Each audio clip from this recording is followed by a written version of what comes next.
No vídeo anterior, eu fiz uma retrospectiva dos principais acontecimentos do cenário macroeconômico para vocês. Mas como rentabilidade passada não garante rentabilidade futura, nesse vídeo eu vou explicar as nossas expectativas para 2022.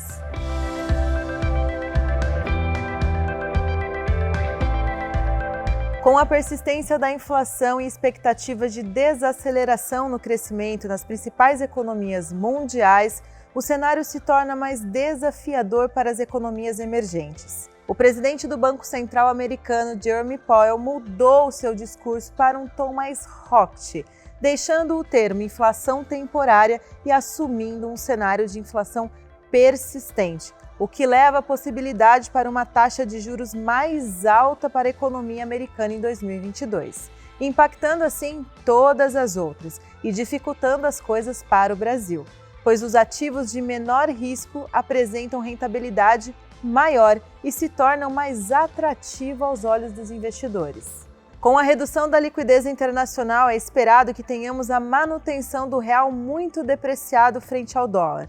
Esse movimento, é claro, tem impacto na inflação. E você sabia que aproximadamente 1/3 do IPCA é afetado pelos movimentos do mercado internacional?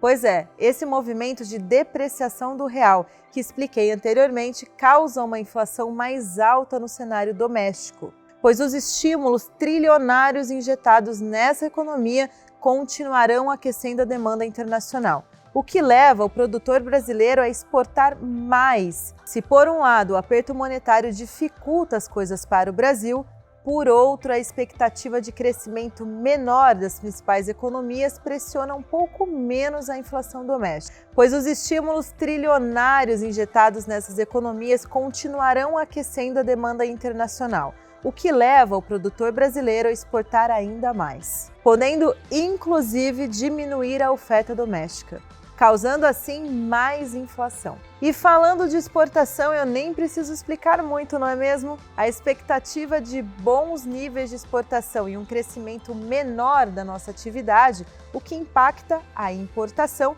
que é o outro lado da gangorra das relações internacionais. Se crescemos menos, tendemos a importar menos também. E o saldo da nossa balança comercial ficará superavitária.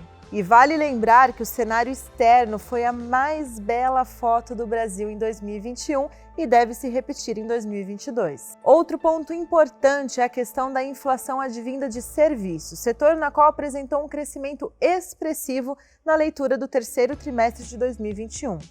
Movimento que já era esperado pelo mercado.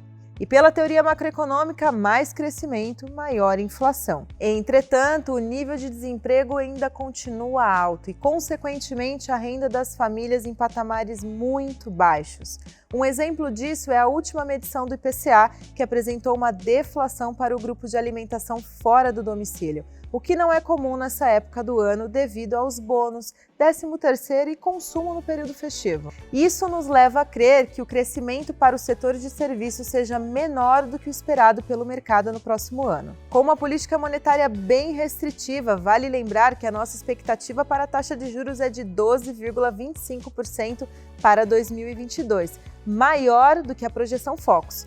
Logo, o nível de atividade também deve se manter baixo e é por isso que a nossa expectativa para o PIB do próximo ano é de um crescimento de 0,46%, muito próximo do que o mercado espera. Outro efeito da taxa de juros elevada é o crédito mais caro, tanto para as empresas quanto para as famílias. Em situação como essa, os agentes se tornam menos propensos a consumir e a investir, contribuindo assim para um PIB mais modesto. E, por fim, o grande desafio para o governo brasileiro: as contas públicas.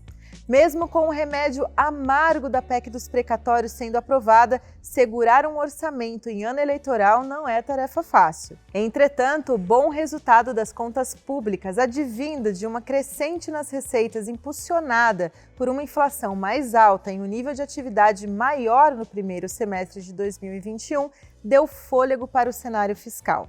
Além das reduções dos estímulos à pandemia, como o auxílio emergencial deixando a conta, juntamente com a retirada das isenções de pagamento dadas em 2020, que melhoram essa equação. O problema não está necessariamente em 2022, mas sim como o próximo governo que administrará esse arcabouço fiscal, cumprindo as suas obrigações e atendendo à necessidade da população que ainda precisa de distribuição de recursos. E se tratando de 2022, eleições. Educação é o nosso DNA e não poderíamos deixar você, investidor, sem conteúdo para um ano tão volátil. Pensando nisso, além do conteúdo econômico, financeiro, a CM Capital está preparando para você um material educacional sobre política, para que você entenda a base, o necessário, sem viés, sem partido, sem lado. Lado só o nosso, o da educação. No que depender de nós, em 2022, vamos te ajudar com conteúdos que de fato agregam no seu conhecimento, para que você tome a sua decisão com fatos e argumentos bem embasados. É assim que se faz democracia, juntos e com educação. Até 2022.